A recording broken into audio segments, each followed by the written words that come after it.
आजमगढ़ का मोटा मुखिया आराम से अपने सोफे पर बैठा जलेबियां खा रहा था कि तभी उसका बेटा भागा आता है। अले बापू, अले बापू। अरे क्यों चिल्ला रहा है रे डुग्गे, क्यों चिल्ला रहा है? अले बापू, अले बापू, आके देखो एक बार। अरे क्या आग लग गई क्या है बे? अरे बापू, आपके चुनाव वाले होल्डिंग के सामने अब किसी और का होल्डिंग लग चुका है। अबे बुड़बक, ऐसे कैसे हो सकता है रे? हैं? हमारे खिलाफ चुनाव में खड़े होने की हिम्मत कौन करेगा बता? अरे आके तुम ही देख लो कौन हिम्मत कर रहा है। घनश्याम लट्टू की तरह घूमता हुआ अपने सोफे से उठने की कोशिश करता है। डुग्गू हाथ पकड़कर उसे वापस उठाता है। अरे बापू, बिल्कुल ही फुटबॉल हो लिए तुम तो। घनश्याम और डुग्गू होर्डिंग के पास जाते हैं।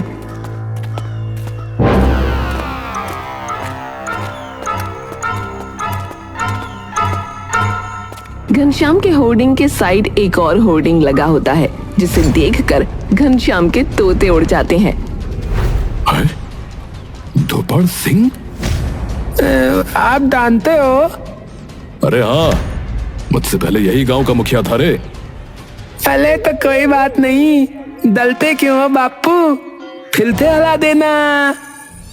अरे पर ये कैसे हो सकता है बे? अरे बापू, प्रजातंत्र है, लोकतंत्र क्यों नहीं हो सकता? अरे प्रजातंत्र के फूफा, अरे ये धूपड़ सिंह तो मैंने मतलब ये 5 साल पहले ही मर चुका है भाई। अरे फिर ये कौन है? अरे डुग्गू सुन, एक काम कर, जाके पता कर कौन कर रहा है ये मजाक।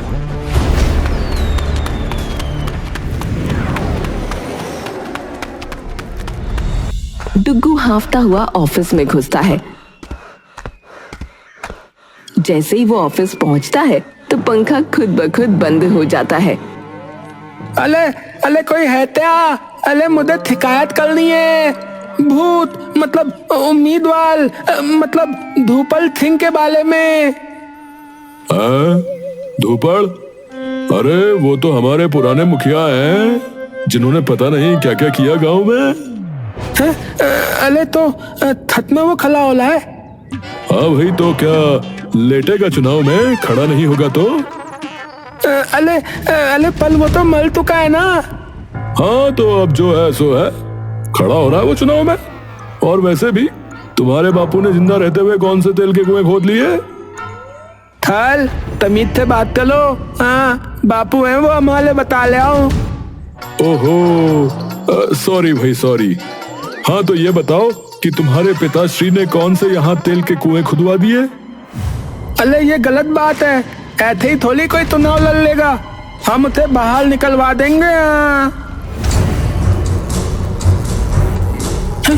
अरे ये बत्ती क्यों नाच रही है ऐसे?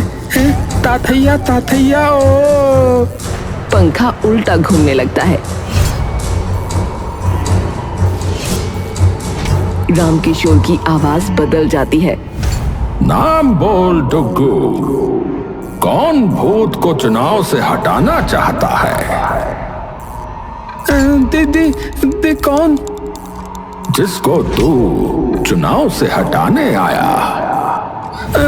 धूपल सिंह। शाबाश लड़के। पल धूपल जी, ऐसी क्या नौबत आन पली दो आपने वापस आने की तकलीफ कली? वापस? अबे तेरे बाप ने जाने ही कहा दिया है, ऐसी तैसी पेल के रख दी। उसे ये लगने लगा है कि मुखिया बनना मतलब समोसे और जलेबियां खाना है। अबे बंद गोभी लगने लगा है तेरा बाप। हाँ, चारों तरफ से गोल गोल और नसें फूली हुई। तो अब उसे बताना पड़ेगा कि मुखिया बनना होता क्या है।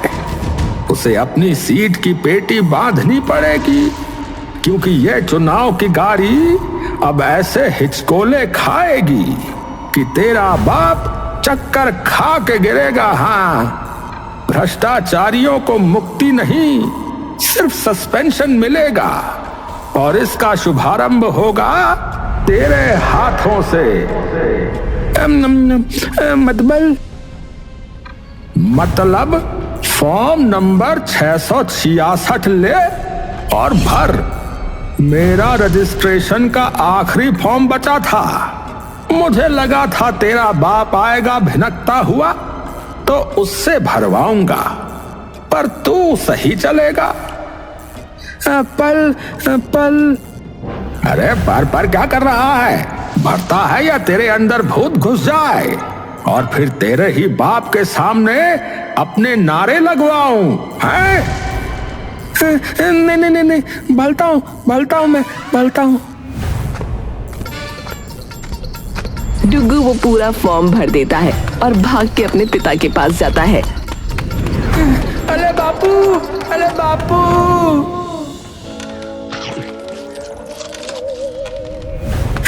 अरे बापू, अरे बापू। अबे क्या भूत देख के आया है क्या? है जो ऐसे चिंघाड़ रहा है? हैं नालायक? हाँ बापू, हाँ। हैं? क्या? अरे धूपल सिंह का भूत, वो ना आपके खिलाफ खड़ा होला है। घनश्याम दंग रह जाता है और उठने की कोशिश करता है।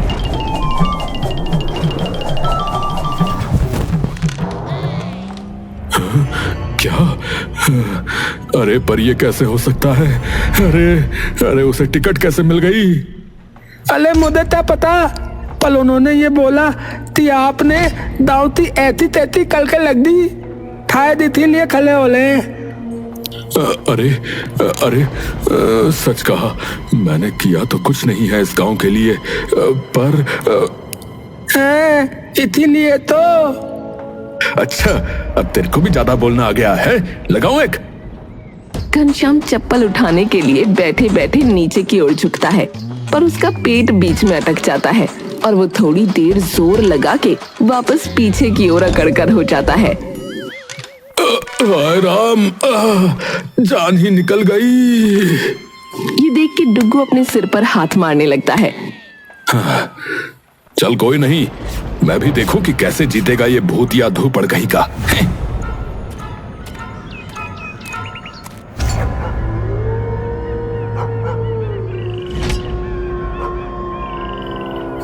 शमशान घाट पर धूपड़ और उसकी 8 भूतों की टोली बैठी है। देखो मेरे भूतिया भाइयों बहनों, उस घनश्याम के पास नीचे जिंदा लोगों का समर्थन है, तो मुझे मुर्दा धूपड़ को अपने मुर्दा भाइयों बहनों का समर्थन चाहिए, ताकि मेरा झोलमगढ़ बच जाए भैया। हाँ भैया, पर हम लोग आपका प्रचार करेंगे कैसे?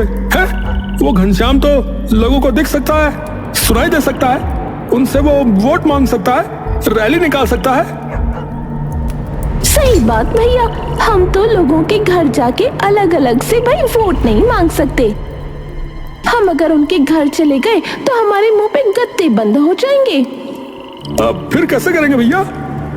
अरे वो सब मुझ पर छोड़ दो, बस ये समझो कि दिन उसका और रात हमारी। मतलब क्या होगा क्या भैया, क्या होगा?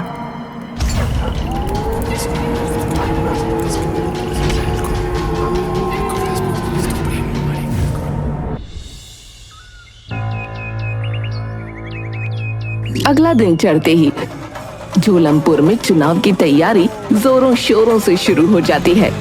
एक तरफ घनश्याम पूरे गांव में अपनी सोफा पार्टी के पर्चे बिखेरता चलता है और बीच बीच में पान की पिचकारी गांव में थूकता चलता है। पीछे नारे लगते हैं, मुखिया जी तो वहाँ है, झोलम का भविष्य सोफा है। मुखिया जी तो। घनश्याम की रैली गांव के स्कूल के सामने से निकलती है।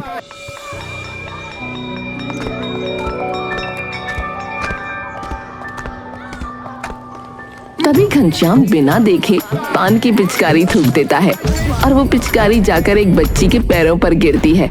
बच्ची चुपचाप नीचे की ओर देखती है और आंखों में उदासी लिए चुपचाप वापस चल पड़ती है। ये सब धूपड़ दूर से देख रहा होता है। हरामखोर है, समोसे की औलाद कहीं के, देवता समान बच्ची पे थूक के गया है ना। हाँ, तुझे मैं बताता हूँ साले, रुक।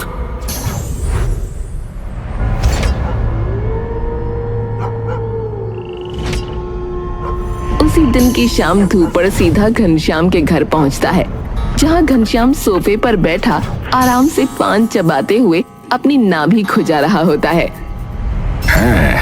ठीक है बेटा, अब खिलाता हूँ तुझे आज मैं पान, बनारसी पान साले, रुक। घनश्याम पान थूकने के लिए पीकदान उठाता है, लेकिन जैसे ही वो पान थूकता है सारा वापस उसके ही मुंह पर आ गिरता है। अरे अरे ये क्या हुआ भैया? और कैसे हो धनिया, कैसन बा भैया है? घनश्याम डर के लुढ़कते पुढ़कते अपने सोफे से उठ खड़ा होता है। धूपड़ पहचान तो गया, ये ससुरे का नाती है। अबे क्यों पड़ गए भैया हमारे पीछे? अरे हमने तो कुछ भी नहीं किया है। वही तो धनिया, वही तो, अगर कुछ कर लेता तो ससुर हमको ना आना पड़ता। अरे हट बुढ़बा कहीं के, है? मरने के बाद भी हमको चैन ना लेने देते तुम। अबे चैन लेने के लिए मुखिया बने थे बे, हैं? तुम्हारा सबसे पहला कर्तव्य ही मुखिया होने के नाते ये था बेटा कि गांव की प्रगति के लिए काम करोगे। हाँ, गांव के विकास के लिए काम करोगे। और ये नेता भी देख लो, कम से कम चुनाव वाले वक्त पर तो लोगों के लिए कुछ काम करते हैं। पर तुम नालायक कहीं के, तुम हो गेंडे की खाल हैं। तुम तो अभी भी बैठे बैठे सिर्फ या तो पान चबाते हो, या समोसे गटकते हो, या जलेबियां पेलते हो, हैं? तुमने तो जितनी प्रगति गांव में हुई थी ससुरी वो भी उल्टी खींच ली रे। अबे कैसे जाहिल हो बे तुम? तो सभी करते हैं वो। तुम ही थे बेवकूफ जो इन गांव वालों की चापलूसी करते थे। अरे ठेका उठाया है क्या है? इनके घर साफ करवाओ, इनकी नौकरी लगवाओ, इन्हें पैसे दिलवाओ, स्कूल बनवाओ, फ्री किताबें दिलवाओ, हैं? किसानों की मदद करो, और आखिर में क्या बोलो? कोई भी 2 टके का आदमी उठेगा और तुम्हें कमी ना बोल देगा, मतलब ही बोल देगा, भ्रष्ट बोल देगा। अरे कितना भी कर ले धूपड़, आखिर में कोई ना कोई तो गाली देगा ही देगा। हाँ, और पूरे दिन टांगे तुड़वाने के बाद भी गाली सुननी पड़े तो फिर क्या फायदा बोलो? इनका कितना भी कर लो, हाँ, पर इनका पेट नहीं भरने वाला। तो इसलिए कम से कम मैं अपना तो पेट भरूं। तूने भी खूब टांगे तुड़वाई ना, तो बता, किसी ने जात पूछी तेरी मरने के बाद? बता। ये लोग सिर्फ उंगली उठाना जानते हैं भैया, और कुछ नहीं। हाँ, अबे साले, इतने लोग हैं तो कोई ना कोई तो बुरा बोलेगा ही बे। हर उंगली एक सी नहीं होती, समझे? इसका मतलब ये थोड़ी है कि तू इनका सुख चैन ही छीन ले, है बे? अरे मैं ऐसा ही हूँ, ऐसा ही रहूंगा। हाँ, तू बदल लियो अगर है हिम्मत तो। हाँ, अब की तूने बात काम की तो ठीक है फिर धनिया। तू नहीं सुधरेगा ना तो तुझे जबरदस्ती मैं सुधारूंगा और तुझसे तेरी कुर्सी भी छीनूंगा। हैं? अरे जा, क्या करेगी तेरी भटकती आत्मा है? बता, सामने आया तो लोग वैसे ही डरेंगे। हाँ, तो बता कैसे प्रचार करेगा है? ऐसे नहीं मानोगे तुम धनिया। हाँ, लो बेटा, अब करते रहो साफ। हाँ, पूरा दिन लग जाएगा, बाल्टी और कपड़ा लेके लगे रहना दीवार घिसने में, ठीक है? और धूपड़ वहां से निकल जाता है।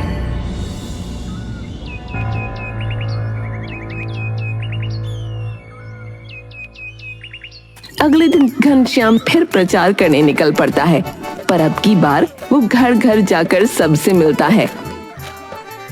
नमस्कार बहन जी। नमस्कार मुखिया जी। बहन जी, ये लीजिए हमारी तरफ से एक मिठाई का डब्बा। घनश्याम उन्हें एक मिठाई का डब्बा देता है। अपना समर्थन इस बार भी मुझे ही दें और हमारी सोफा पार्टी को जिताएं। जी मुखिया जी, पर मुखिया जी, बताइए बताइए, झिझकिए मत, बताइए, बोलिए। वो पूरे गांव में पिछले हफ्ते से बिजली नहीं आ रही और मेरे बच्चे का बुरा हाल हो गया है। मुझे पूरी रात जागकर उसे पंखा करना पड़ता है, तो आप कृपया इस समस्या का कुछ कीजिए ना। घनश्याम हड़बड़ा जाता है और वापस जाने लगता है। वापस जाते जाते बोलता है, हाँ, ठीक है, मैं बोलता हूँ अपने आदमियों को, वो आ जाएंगे। ठीक है, नमस्कार जी, चलो भाई चलो। वो औरत घनश्याम की तरफ देख रही होती है और घनश्याम अपना मुंह मोड़कर वहां से बिना उस औरत की तरफ देखे निकल जाता है। घनश्याम और कई सारे घरों में अपने लिए समर्थन मांगने जाता है, लेकिन सभी जगह लोगों की उससे कोई न कोई मांग होती है, खासकर बिजली की। इस पूरी घटना को धूपड़ हवा में उड़ते हुए ध्यान से देख रहा होता है। रुक जा बेटा, रुक जा, तुझे तो मैं सुधारता हूँ। सबक नंबर 2 अब होगा शुरू।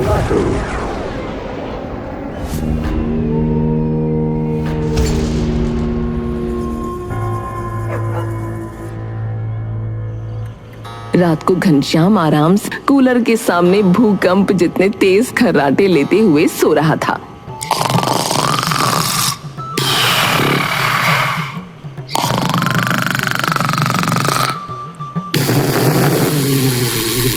तभी अचानक उसका कूलर बंद हो जाता है। घनश्याम उठता है।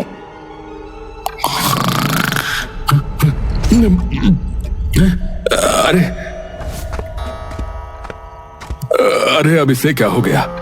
कहीं उस इन्वर्टर की बैटरी तो खत्म नहीं हो गई? तभी धूपड़ की आवाज आती है।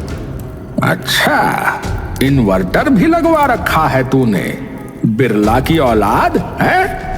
घनश्याम झिझक कर पीछे हो जाता है। अबे भैया, अरे तू फिर आ गया रे। जब तक तू सुधरेगा नहीं मैं यूं ही आऊंगा बेटा। अबे अब क्या हो गया भाई, क्या हो गया? गांव की बिजली गई हुई है, तुझे दिखाई नहीं दे रहा? जितने भी घरों में गया हर जगह सबका रोना नहीं सुना तूने कि 1 हफ्ता हो गया और बिजली जरा भी नहीं है पूरे गांव में, है? नहीं सुनी बातें? अरे तो बताओ, मैं क्या कोई बिजली का मिस्त्री हूँ, बोलो, है? पूरे गांव में बिजली नहीं है तो बिजली विभाग में क्यों नहीं शिकायत कराता तू? अरे मैंने ठेका उठाया क्या सबका, है? अपने आप करेंगे।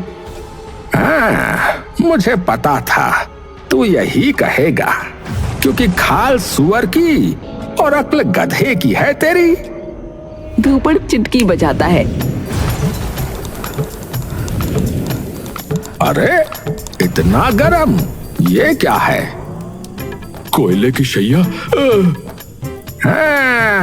जब तक इंसान के पीछे आग नहीं लगती तब तक वो कुछ नहीं करता। अरे पागल हो गए हो क्या भाई? अरे ये क्या कर रहे हो? लेकिन रुको, कहावत तो कुछ और है। हाँ, कहावत तो ये थी कि जब तक इंसान के पिछवाड़े पे आग नहीं लगती तब तक वो कुछ नहीं करता। तभी अचानक घनश्याम चीखता चीखता उछलता रहता है। अरे फूक गया रे, अरे फूक गया रे, अरे गर्मी, अरे। तभी वहाँ रेगिस्तान की गर्म लू भी चलने लगती है। भगवान, अरे ये इतनी गर्म हवा कहाँ से ले आए अब? अरे पूरा घर धधक रहा है भैया। ये सब गर्म हवा मैं सहारा रेगिस्तान से लेके आ रहा हूँ। हाँ, ऑनलाइन डिलीवरी हुई है। हे भगवान, अरे क्या पिघलाओगे क्या भाई? अरे भैया इतनी गर्मी लग रही है। बताओ भाई, बताओ क्या करना है, बताओ जल्दी बताओ। शाबाश, तो जो है तो अब ध्यान से सुन। अब कल तुझे जाना है बिजली विभाग, समझा? फिर जाना उस औरत के घर और उसे पंखा कूलर देकर आना। अरे पर कूलर तो मेरा है, मेरा कूलर है वो। अरे थोड़ा निस्वार्थी बन बे, गधा बुद्धि कहीं के। और तभी तुम्हें वोट मिलेंगे अगर ये करोगे तो, समझे?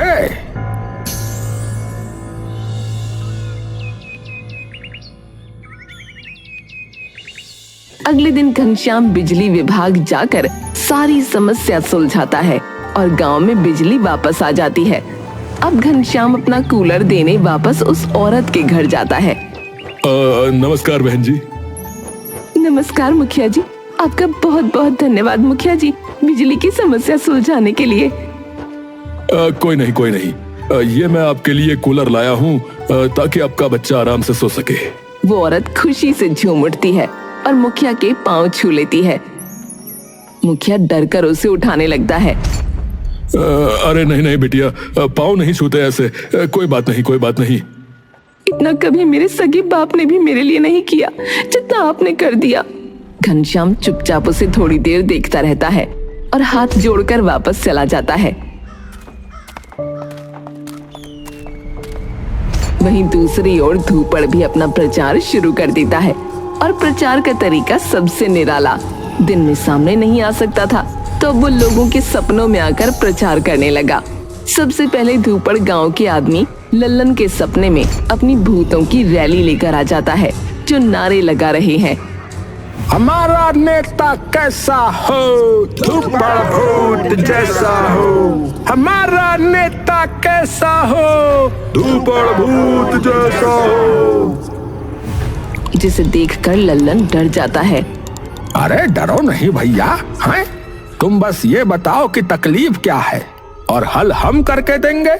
ये वादा है भैया हमरा। हाँ, स्कूल में जो है मास्टर जी है नहीं भैया, और किताबें तो कबाड़ में बिक गई मुखिया जी। हाँ, हम जो है भूतिया एजुकेशन मिशन लॉन्च करेंगे। मास्टर जी नहीं तो हम भेजेंगे भूत मास्टर बलवंत, जो भूतकाल से पढ़ाएंगे और भविष्य तक लेकर जाएंगे। हाँ, मुखिया जी ने मेरा राशन कार्ड गोदाम में रख छोड़ा, बोले फोटो साफ नहीं है। हमारी सरकार में फोटो नहीं, भूख देखी जाएगी। राशन आएगा सीधे दरवाजे पर, चाहे इंसान लो या भूत। हमारे मंदिर की घंटी चुराई किसी ने, ससुरा पूजन अधूरा रह जाता है, और भी कई चीजें भाई चोरी गांव से। हमने कहा मुखिया से कि एक चौकीदार रख ले गांव में, तो कहने लगे कि तुम्हारा तुम देखो। घंटी की चोरी करने वाला अब रोज भूतों का भजन मंडल सुनेगा। हाँ, वो भी रात 12 बजे से सुबह 4 बजे तक निरंतर। और आप चिंता ना करें, उस मुखिया को सबक मैं सिखा ही रहा हूँ। साथ साथ उसके कानों में भी घंटी बजवाऊंगा, आप चिंता ना करें। अरे धूपड़, अरे मेरी जान के दुश्मन, क्या करूं इसका। धूपड़ बार बार घनश्याम को अपने सबकों से ये सिखा रहा था कि अच्छा मुखिया बना कैसे जाता है।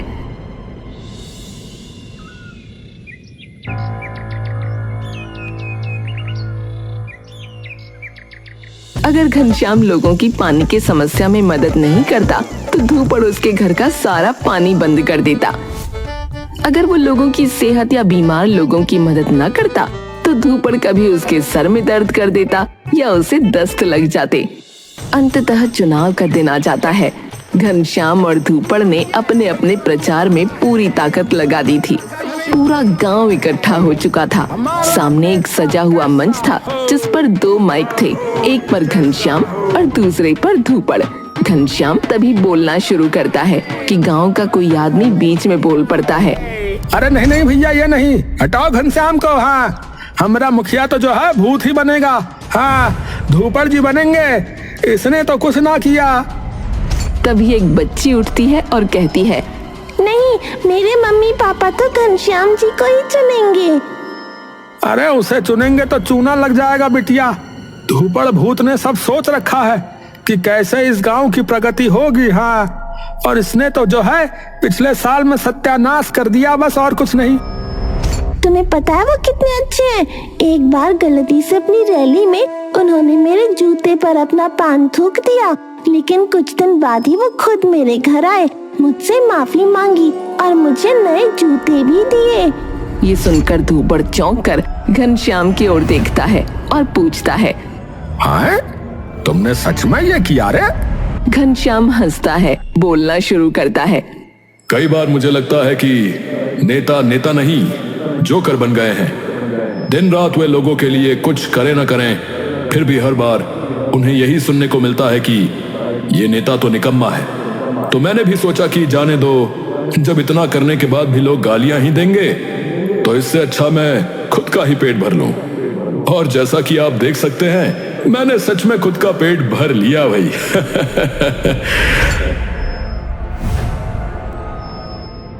लेकिन आज समझ में आ गया कि अगर इतनी मेहनत करने पर 4 लोग गालियां देंगे तो 400 लोग अच्छा भी तो बोलेंगे।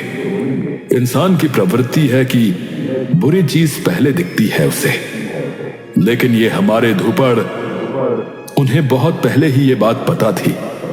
इसलिए इन्होंने मुझे अच्छा मुखिया बनाने के चक्कर में पता नहीं क्या क्या कर दिया। कभी मेरे घर का पानी बंद कर दिया, कभी कोयले पर मेरा पिछवाड़ा रखवा दिया, और कभी मेरा घर पान की पिचकारी से भर दिया।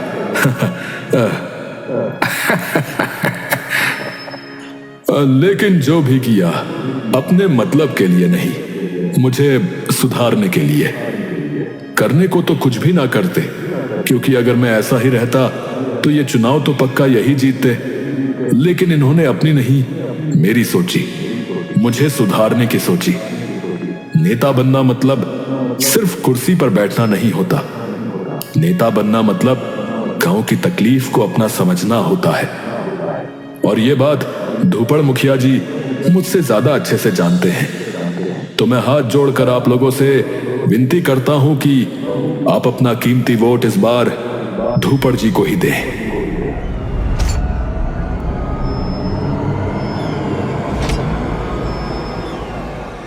धूपड़ घनश्याम को देखकर मुस्कुराता है और लोगों के सामने आ जाता है। सभी लोग जब उसे स्टेज पर खड़ा देखते हैं तो थोड़ी देर के लिए चौंक जाते हैं। धनिया, तू जीत गया बबुआ। हाँ, पर पद से और वोट से नहीं, तू जीत गया एक इंसान बनने की जंग में।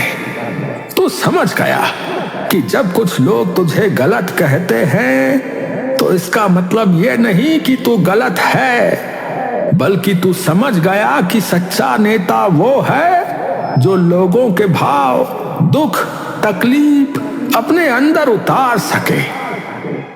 मुझे जो है बस तुझे यही सिखाना था रे, कि कैसे तू लोगों को खुद से ऊपर रख सके, अपने स्वाभिमान से ऊपर रख सके। और मुझे लगता है कि तुझे ये समझ आ गया है।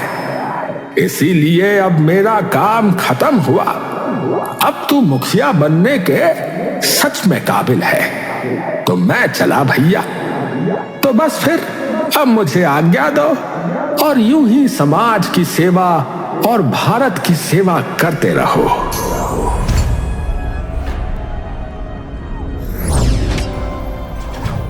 सभी लोग तालियां बजाते रहते हैं और घनश्याम की आंखें नम हो जाती हैं।